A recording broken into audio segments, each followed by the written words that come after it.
Welcome to the Customer Funnel, a new framework for local marketing with Camilyo and me, Greg Sterling from the Local Search Association. And that's me on the left and Ziv Koren, CMO of Camilyo, on the right.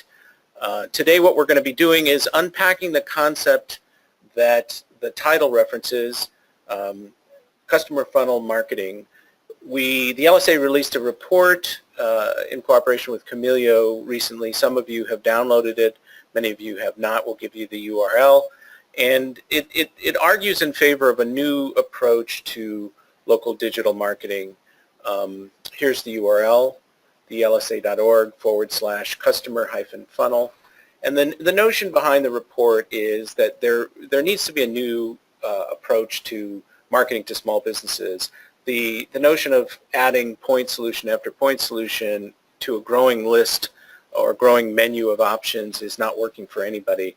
And so this webinar and the report itself seeks to explore that concept and what's involved. But first we want to present some data from a study that we did in support of the report. This data is about consumer behavior. And as everybody on this webinar knows, the path to purchase has become increasingly complicated. People are using lots of different data sources, information sources to make purchase decisions. It varies by category. A 2011 Google research project showed on average people were using over 10 sources to make purchase decisions, up to 18 sources in the automotive category, and up to 6 sources in restaurants. LSA just released some research recently that had a slightly lower number, but again, people are using lots of different information to help them make decisions. On the right here, from that research that was sponsored by YP, primary and secondary considerations and sources that people look to. So it's a complicated process for everybody today. So small business marketers are trying to keep pace with that. They themselves are consumers, they know what's going on, and they've added new channels as consumers have adopted mobile, adopted social media, and so on, and they're trying to keep up. And so in 2013, they were using roughly 6 sources. Now they're close to 8 sources, and it becomes very difficult for everybody to do this with expertise and skill. So one of the great challenges is around ROI.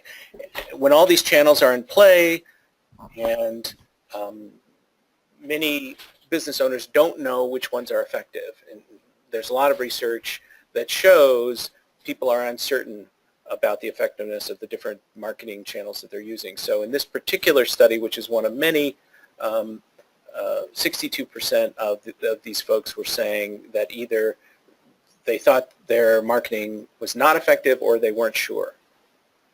And so what this leads to is churn, obviously. So digital marketing has been afflicted by high churn levels for more than a decade. Things have gotten better here and there, but on the whole, people are still struggling with this issue of advertiser retention. And this is one of several studies.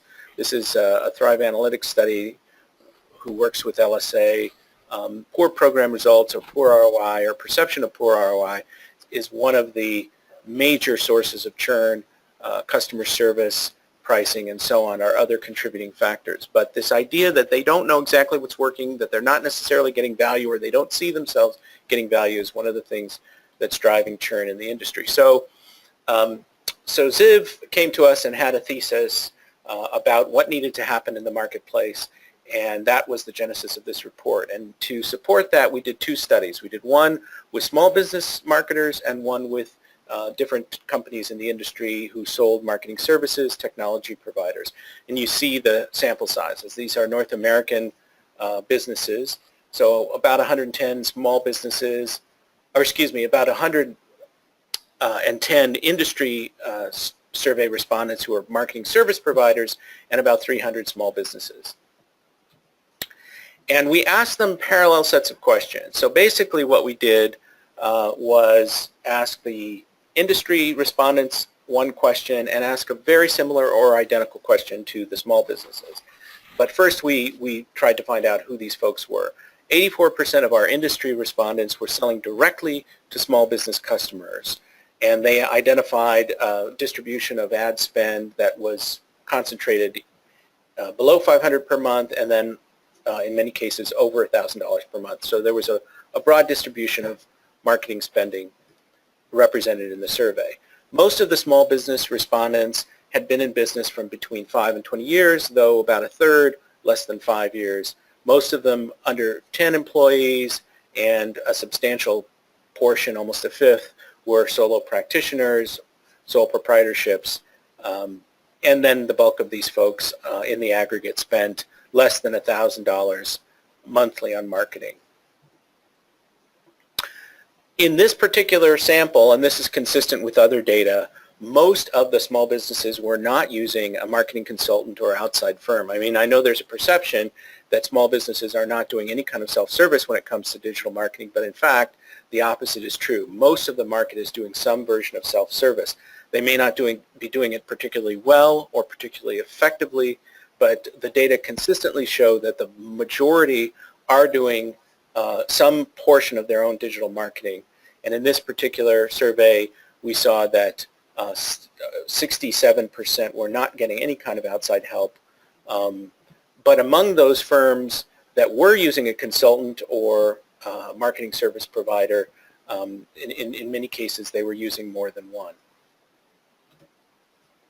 So getting into the questions, we asked both sides which channels were essential, which did you see as essential for digital marketing success. And on the left you can see what the small businesses said, how they ranked the different marketing vehicles, and on the right the industry respondents sold directly to small business customers. So basically, quite interestingly, similar answers: websites, social media, SEO, and email. And the industry folks put in reputation management. We also asked them, if you had twice your budget, where would you spend that money? Small businesses. And SEO, website, social media, among the top answers in the previous slide, showed up again. But interestingly, number 4, CRM tools. And we didn't define what that meant exactly, so they were left to interpret that for themselves, but it could include loyalty marketing. They could have a more or less sophisticated understanding of that, but that's quite an interesting finding, I think. The data in these slides is not representative of everything in the survey, so this is just an overview, and the report also contains some additional stuff, but we're just giving you sort of a high-level view of what we found. We also asked questions about the marketing funnel, which is the subject of this webinar and the report. Did they understand it? What did they think about it? And we simplified the definition of the funnel to 3 stages, and it can be elaborated to many more than this, but we wanted, for purposes of the survey, to make it accessible to people and very clear. Attract customers, convert them, and retain them. So with regard to the industry, we said, is it necessary and even essential to address all stages of the marketing funnel for successful digital marketing? And they said yes, local businesses must do this to be successful. The overwhelming majority agreed with that idea. And interestingly, the majority also said that this was influential in their product development, that they were building notions of the funnel into their product development. And a slightly smaller majority said that they talk about this concept of the attract, convert, and retain the marketing funnel during the sales process with their customers. But what we also found that was quite interesting was that the majority of the industry sellers thought that the small businesses didn't get it. They didn't understand the concepts, which is in contrast to the product development and sales efforts that they seem to be talking about in the previous slide. Now, when we asked this of small businesses, are you aware of this concept? A majority said that they were. And then we went on and asked them, well, what do you think about marketing to these different funnel stages? Where would you emphasize putting your marketing dollars or your efforts? Most of them said attracting new customers, which is pretty consistent with other surveys. But what's interesting is that only 18%, a small minority, said that it wasn't necessary to emphasize all stages. So they are saying they would like to be emphasizing more of the marketing funnel holistically, but they're focused on new customers, and the reason was that they didn't have enough time or money to focus on the other stages. So that was where they were putting their emphasis. We also asked them, do you believe that an integrated marketing system, a more holistic system, would improve the effectiveness of your online marketing? And the majority said yes. And we asked elsewhere about working with multiple technology providers, and they expressed, the majority expressed that cost and time were challenges in working with more than one company or provider. Then when we turned to the industry and asked them similar questions about working with multiple vendors and some of the challenges that they face, we got a more nuanced answer here. We found that 60% were working with at least 3 outside companies, because very often sales companies that are doing sales to small businesses don't develop their own technology in-house. They're working with outside companies. And a substantial amount, almost a quarter, were working with 5 or more technology providers. And on the right, you see a list of the challenges that they identified that come from working with multiple vendors. Technology challenges, you have to learn multiple systems, analytics that aren't fully integrated, that don't give you a holistic view of what's going on with the consumer, and so on. And then we asked them about integration of all these products, these third-party tools and solutions. And they said, on balance, that their backends were somewhat integrated. They were either not well integrated or somewhat integrated. However, they still preferred to select individual third-party solutions and do the back-end work themselves rather than going after a single integrated product suite. So and it may be the case that if we had framed that question a little bit differently, we might have gotten a different answer, because we said if all of the pieces of that integrated suite aren't equally best of breed, and so people are probably biased to select that, we'll find the best of breed solution and integrate it ourselves. But it was interesting. And what we see also in the market now is a move away from individual products to marketing language and value propositions that are more holistic. This is a mashup of different online slogans and taglines, so all-in-one, turnkey, sort of complete platform, that kind of stuff. So we definitely see the marketing language, at least, moving in the direction of this notion of a more holistic, integrated approach, even if the individual components are not fully integrated. So again, here's where you can download the report if you'd like, if you want to read it, and we'd love for you to challenge any of these assumptions, any of the findings, get into a discussion and debate. So if you have questions, feel free to submit them.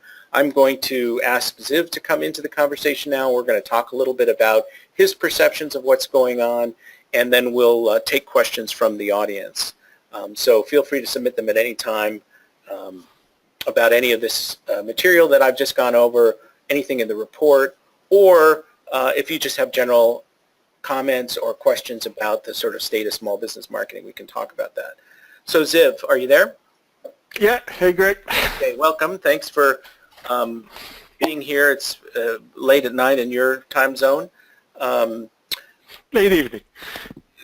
So what I wanted to ask you is, you really were the inspiration for this project. You had some very clear and specific ideas about what needed to change in the market, some very strong views. And I'm just wondering, what were you observing? What did you see that made you think we really need a paradigm shift here to a different way of approaching the whole sales process and also small business marketing products? Okay, so we've been working closely with major marketing service providers since the last 6 and some years, and we've seen this industry struggle with profit margins. We've seen it struggle with stagnant, if not declining customer base.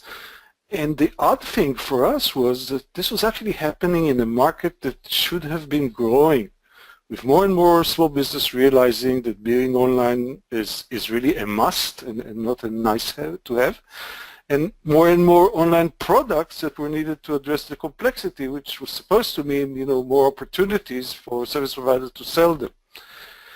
We tried to understand this anomaly, and we came up with some few interesting observations. One, we saw MSPs are spending huge efforts. MSPs, marketing service providers, spending huge efforts on new customer acquisitions, just to lose them or lose a lot of them after the initial sign-up period. We've also seen that the service providers were focused on deliverables, i.e. websites, basic SEO, Facebook pages, and on communicating to the customers what we call top funnel KPIs, website visitors, ad clicks, likes, number of calls. While on the other hand, we felt the SMBs are really seeking bottom of the funnel results, meaning booking, orders, calls, but calls from actual prospects and not from guys trying to sell them something. We've also seen that service providers were focused on mainly presence and awareness products, again, the top of the funnel products, but while almost totally ignoring the convert retain part of the funnel, which we felt were essential to translating presence and awareness into actual business results.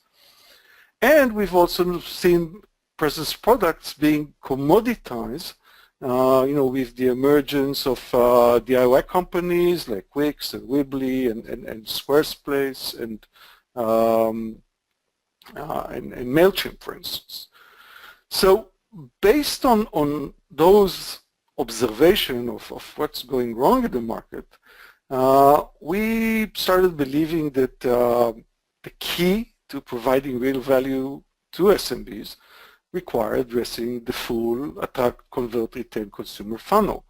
And we've also believed that the main reasons why service providers are focusing mainly on presence was due to complexity of attempting to address the rest of the funnel with a growing mix of non-integrated marketing tools. We strongly believe that MSP must move to offer a more holistic services based on not yet commoditized aspects and harder to transfer assets. For instance, like a CRM. It's much harder much easier to move from one provider of an advertising service or one provider of website building services to someone who actually holds and manage all of your business contacts for you. Well, so so you're starting to get into this. Let me ask you, we're talking about the sort of an integrated approach or a full funnel, customer funnel marketing approach. And you just alluded to managing the contact database. What does it mean as a practical level, on a product level, when you talk about the customer funnel and how the solution would respond to that? What do you need at each of these stages? What does that look like as a practical level, on a practical level? Okay, so I think that the best way to explain it, instead of talking about tools and how they map to the different layers of the funnel, let's look at a simple consumer journey. I want to get a haircut. Let's say I've heard about a new stylist that recently opened shop in the neighborhood. So I search for Google and get to see their site and maybe look at their Facebook page, and the site actually looks well designed and slick, and the Facebook page is live with posts and pictures of happy customers after the haircut. And the day after, while browsing Facebook, I suddenly see a cool ad promoting a happy hour discount for people arriving between 2 p.m. and 4 p.m. And I happen to be free today at 3 p.m., so I click the ad and get to a booking page where I can book my haircut. On 2:30, I'm receiving a text reminder that my appointment is due, and after going over and getting my cut, my stylist is asking me to take a selfie with him on his phone. And getting back home, I'm pleased to find in my mail a coupon offering me a free conditioner on my next visit. So this describes a customer journey, but if we will now break this, what does the SMB or a service provider need to do in order to realize, this happy consumer journey? And I can count about 8 different marketing products: website, SEO, Facebook page management, Facebook ad management, online booking and text reminders, mobile app, CRM, and email automation. And all those needs to work seamlessly and fully integrated. Now, how possible is it, for an SMB to realize this consumer journey using, multiple non-integrated tools? Well, so I know that obviously you guys have a product that does some of this stuff, but just in general, I'm sure I can imagine people listening to this webinar are sort of skeptical. Well, how are these small businesses going to really account for each of these stages? How will, even if there's a sophisticated technology tool in the background, how will the business owner be able to manage that so that all of these different components in the scenario, the stylist scenario that you just described, are pulled off in a way that doesn't impede the customer experience?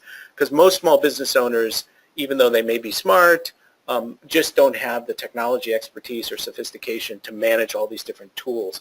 That's the skeptical view that I'm sure people are thinking. Sure, and this is actually where I think, the transition that we see is not just a transition from selling point solution to selling integrated multi-service packages, but actually, switching, or the service provider need to switch from a pure DIFM model to a more hybrid DIFM plus what we call assisted DIY model. While some tasks like designing an effective website, creating compelling content, or even optimizing an ad campaigns, will always require an expert and will always be delivered in a DIFM type of model. But the day-to-day interactions between the small business and his consumers cannot be offloaded to the MSP. And this means, in our mind, that the MSP needs to essentially switch from becoming a marketing provider to becoming an enabler, providing the MSP with the tools, but also with the know-how and guiding him and help him to use those tools effectively. This, of course, entails a shift in the organizational structure.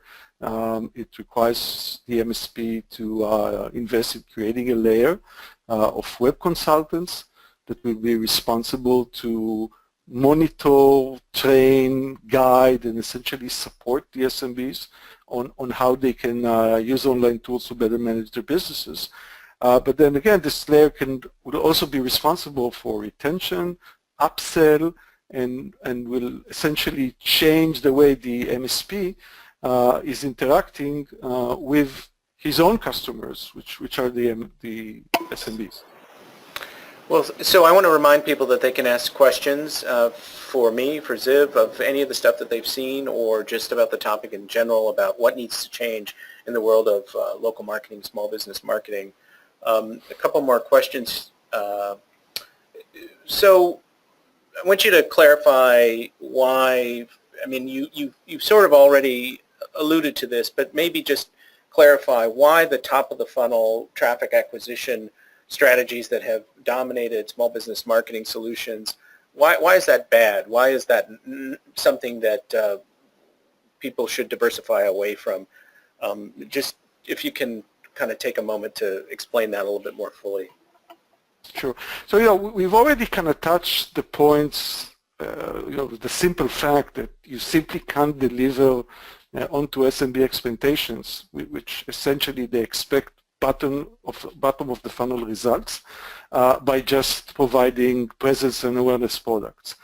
But it's what was also kind of evident, became evident to us, looking at some of our partners, is that if you focus on the top of the funnel, you can't really scale it because you have SMB budgets which are constrained, and essentially the top of the funnel is heavily dependent on the media companies, on Google, on Facebook specifically. And there's so much that the MSP can do to optimize, the media buy or how they handle ads. And given the small budgets of SMBs and the huge cut which is taken by the Googles and the Facebooks from this budget, it is actually very hard for the service provider to generate any meaningful value add by spending most of the SMB budget and most of the effort there. It's still a must. I mean, it needs to be part of the services mix, but we actually found out, or we believe that in contrast, MSPs can actually have a much greater influence on the rest of the funnel, on the convert retain parts, where practically most leads are lost.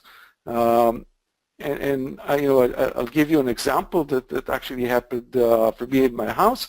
I had a plumber coming to fix a leaking drain, and while working on the drain, he got a call from a different customer, and he kind of took the call and basically told the other customer, "I will call you back later." Now, this call may have been generated by an ad that someone has seen, but it represented a top of the funnel lead, which was probably lost because this lead either called another plumber or this plumber never actually called this customer back. So we claim that actually where the funnel is leaking and leaking heavily is in the convert and retain part. And if MSPs would provide SMBs with tools and train the SMBs with the use of those tools, which would actually widen the funnel, make it leak less. For example, let's assume this SMBs would have a mobile app, which by taking the call would recognize the caller in the CRM, the business CRM, and recognize it as a repeat customer. And not only that, but would also be able to identify the next available booking slot and the type of services that this customer got on his last service call. Now the SMB, instead of essentially turning this lead away, would just essentially tell the customer, "Hi, John, how is your drain which I fixed? Oh, it has problems again. Oh, I can see that I can be at your place in 2 hours and can get it fixed." So this essentially was using tools that belong to the other parts of the funnel. A CRM, a mobile app that can translate this call to something meaningful. And those tools, I think, essentially, take the SMB from where he's, a passive part of essentially getting leads from the MSP or from his online assets to where he's actually using online tools to better manage his business. So you're talking about really adding efficiency to the whole process and assisting the business owner in capturing the lead or better servicing the customer in your example of the plumber. So again, I think you've hit the. It's more about. It's all about the service. It's enabling the SMBs to use tools to provide their customers with a much better experience all the way around. Not just by finding them online, but actually the whole process of finding them online, of interacting with them, of booking an appointment instead of having to wait on a call, on paying online immediately and immediately getting an invoice. The whole experience of service purchasing and service rendering should be better, and this would actually what would make the funnel leak less and better. And as you probably know, most revenues come from happy repeating customers and not necessarily from new customers. Right. I mean, the statistics that's always thrown around is that 80% of revenue is going to come from existing customers. I don't have a source on that, but that's been repeated to me multiple times by different parties. Well, so we're speaking in abstractions to some degree, in generalities. I'm wondering if if there's any practical evidence that you have that this kind of approach is in fact more successful, that it does work as you suggest. I mean, can you point to anything, or can you give us any sense of real world experience where this does actually perform better than the current sort of point solutions approach? Yeah, so I can't give any specific data of any of our specific customers, of course, but I can tell you that it's been now a year since the first adoption of the, let's call it this full funnel approach by one of our larger partners.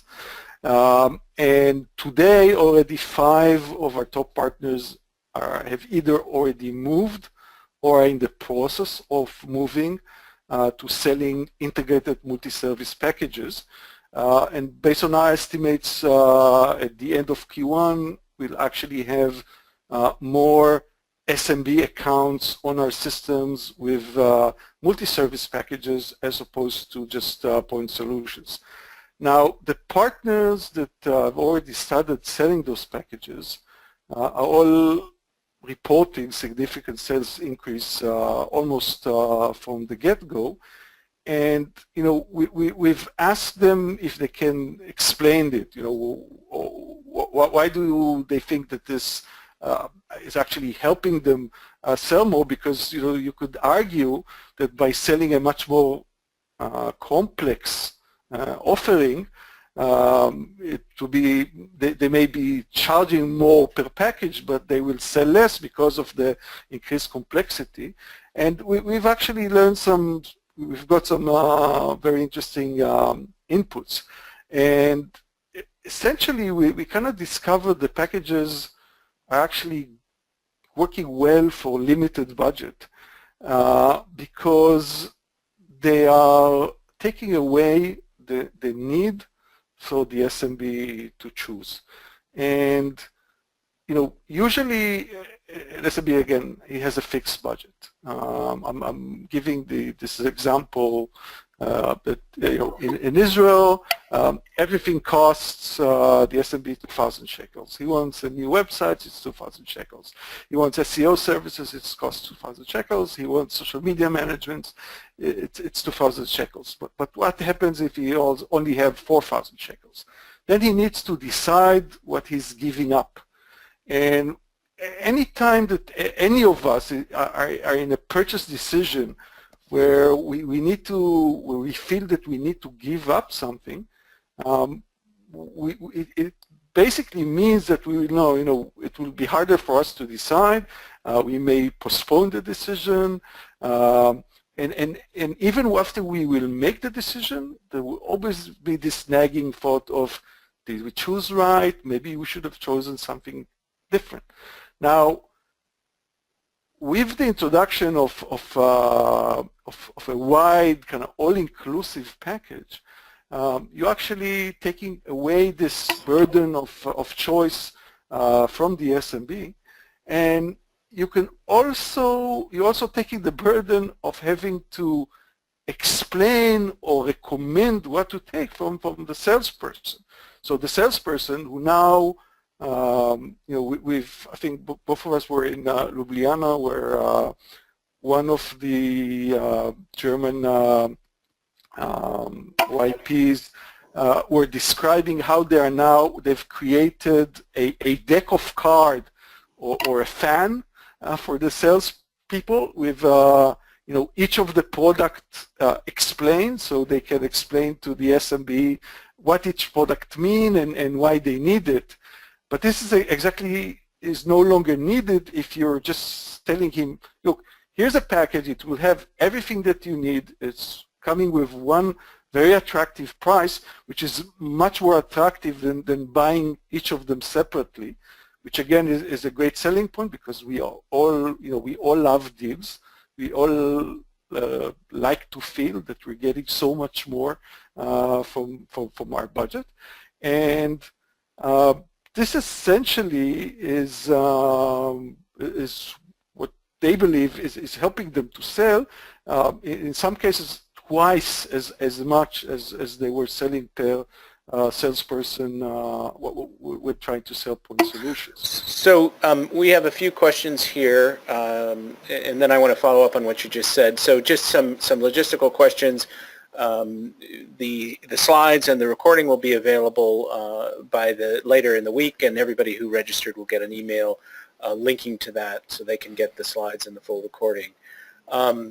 So somebody is asking whether we surveyed people, surveyed the business owners about their knowledge of customer acquisition costs versus, self-service versus working with a third-party provider.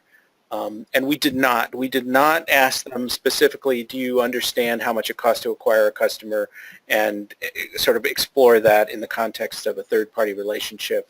But I'm wondering, Ziv, do you have any sense of this question, whether business owners, local business owners, understand the costs of acquiring a customer or the presumably greater efficiencies that they've gained from working with a third party? I think my opinion is that most small business owners don't have a clear sense of customer acquisition costs. But go ahead. I don't think that they had, and I have to say that we didn't see a lot of our partners actually communicating this point very well. But I think that some of it is because, as we I think both said before, SMBs don't really care about the cost of acquisition. They want to see the end result. I mean, they want to see customers, they want to see transactions, they want to see booking. So, explaining to them things like, it would cost you this much to get a lead, or you're getting this many leads for that type of a budget, is actually kind of confusing them, making them maybe even angry, because again, they're not interested about leads. They're not even interested about calls. They're interested about calls that eventually led to some kind of a transaction. And I think this has been one of the biggest disconnects between the industries and the SMBs, where the industry is kind of keep trying to convince the SMBs that they're getting value, but it's just using very different KPIs than what SMBs are really interested about. I think this is a very important point. I mean, my personal view is that as companies like Google and Facebook and others provide offline visits, store visits data, and even booking and transactions data, as Facebook just launched a online booking on their pages through third-party partners, that there's going to be more and more pressure to prove value in these tangible metrics that you're suggesting. So I actually think that I agree very much that as we progress, these sort of leads and more clicks and impressions and even things like audience engagement, views, these things will become not discredited exactly, but they will need to be supported by more concrete metrics like how many people came to the store, how many people booked an appointment, and other things like that. I assume you agree, obviously, since that is something you're just saying, but I wonder what you think about sort of the competitive landscape and pressure to move in that direction. So I actually want to kind of touch another point, and I think, and we think that actually the key is not, with reports or metrics. The key is actually making the SMB constantly feel that he's getting value, but by making him, emerged and maybe even submerged with the value. And one of the keys here is just keep alerting him. Anytime that something positive is happening, with his online business, when there's a booking, when there's an order, when the post was published or somebody commented on a post, making aware constantly, and the way to do this is actually by putting something in his hand or in his pocket that is constantly making him aware that things are happening, for his business, from his online assets and online tools, and this is one of the major things that we're going to announce in Q1 of 2017. It's an SMB app, which would actually be a hub concentrating all of the interactions between the SMBs and his customers into something that is always there, always in reach, and essentially acts as the hub of all of his interactions with his consumer, whether it's online or offline. As I said, a call can come in, and this call will be recognized based on the CRM. We'll show the SMB the latest interaction or the next available booking slot. This is really now moving, the whole industry from providing marketing service to providing something that just helps the SMB to really better manage his business. So, question about sort of organizational change. You alluded early on to the idea that there needed to be some changes in the organization in order to carry out a customer funnel strategy. Could you elaborate on that briefly? We're closing in on well, we have a little bit more time, but we're approaching the end of the session. But give us a sense of what that means a little bit more. So I think, again, the transition here is, from a provider that provide deliverables to someone who essentially, at the first stage, sets up an effective online presence with a website, with a working Facebook page, but then also provides the SMB with what we call a vertical-based templates, for instance, templates for his email marketing, templates for targeting customers with ads, and with also enable him quick and efficient access to someone knowledgeable in case he needs support. And on top of that, also not be reactive, but be proactive. Have the right tools that would allow those web consultants to actually identify those type of accounts that are in need of more help than others. Now, this transition is totally changing the whole interaction, between the service provider and the SMB. You're not selling him something and then convincing him that that something is giving him value, but you're essentially becoming a business consultant. You're becoming the person who is helping him make his business better. And this is a very different place to be than of someone who needs to convince him once a year to keep on spending money on services that you provide.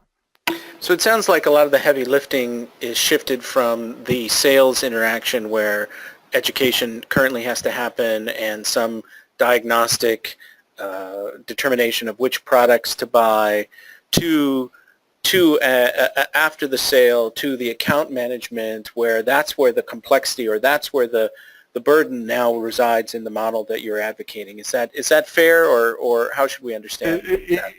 It's very fair, and it also kind of makes our task, I mean, one of the things that we're kind of focusing our efforts on is to actually how to scale this, how to enable a relatively a good ratio between those web consultants and actual SMBs. And the way to do it is, again, providing those web consultants also with tools that enables them to respond to those accounts that actually needs more help, identify based on knowledge that the system is accumulated, where they need to put their attention on. And increasing the ratio of those consultants to SMB is what can make this whole model scale or not. Have you seen people in your partner relationships or otherwise, have you seen people sell this successfully over the phone versus an in-person sale? Can you comment on that difference a little bit at all? So we don't have I definitely don't have all of the data. I can tell you that some of our partners are using telesales effectively, but I can also tell you that some of our partners are definitely wanting to try out more of buy it yourself type of models, and again, this is one of the things that they've asked us to try to provide some solutions. Because at the end, having someone on the ground with personal relationship to the SMB is a big asset, but it is also limited in scale. And most of our partners are looking to extend, the model of the salesperson that does a one-on-one sales to telesales and either to DIY models. But again, those DIY models need to be intelligent. They need to, do more than just put the SMB in front of complex choices. They actually need to understand the SMB, understand the verticals, and essentially intelligently guide him to what he really needs in order to run his business better. So I don't know if you can answer this question, but somebody's asking about, are there marketing service providers, companies that are moving in the direction that you're describing? Obviously, some of the folks that you're working with, but I don't know to what extent you can identify them. Yeah, so I can't identify them, but the answer is definitely yes. Otherwise, we would not see the type of exponential growth that we saw last year.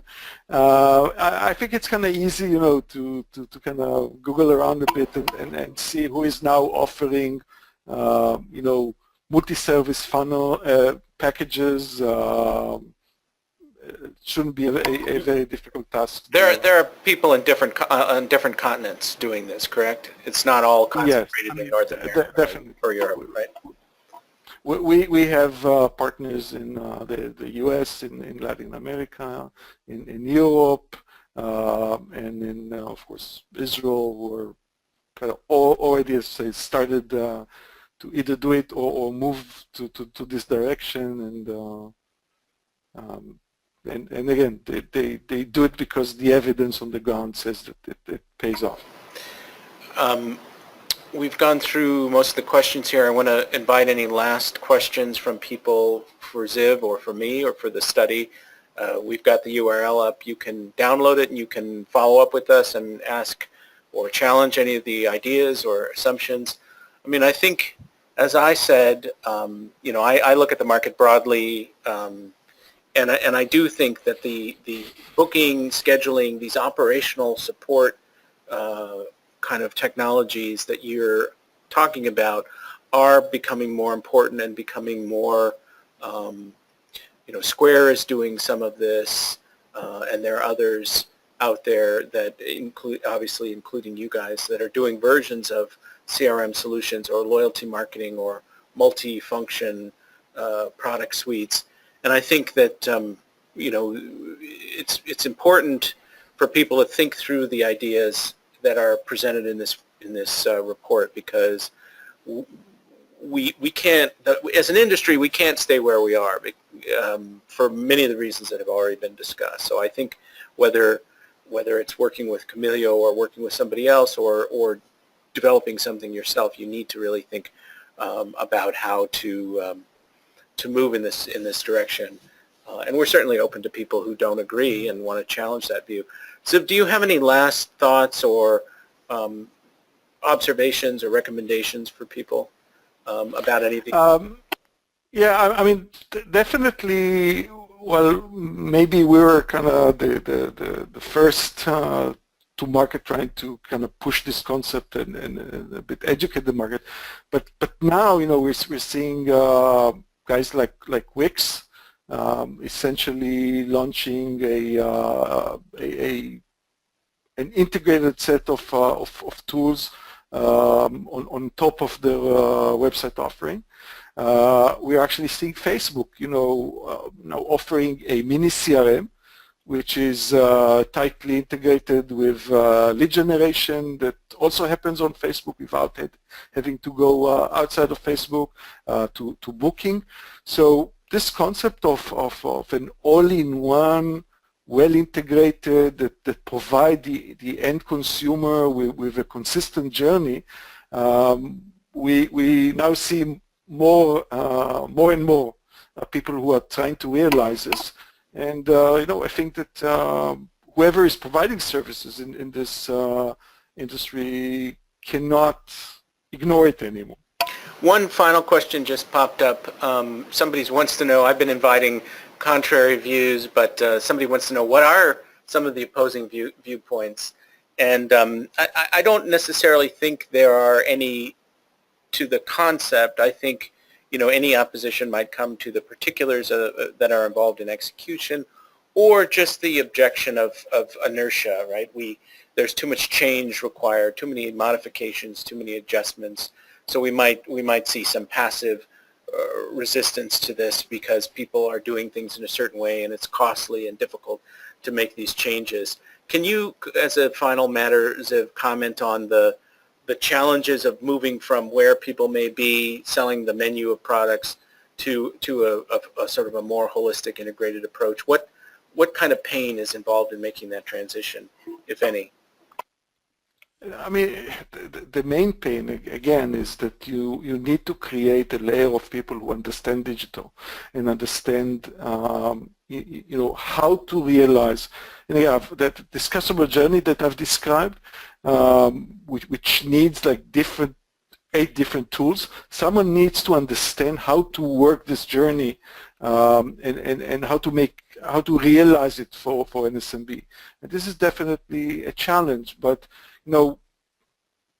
our message to those organizations that are saying this transition is too tough and it will be too hard to adapt is, survival is not mandatory. You don't have to adapt if you don't want to. Dodos didn't adapt.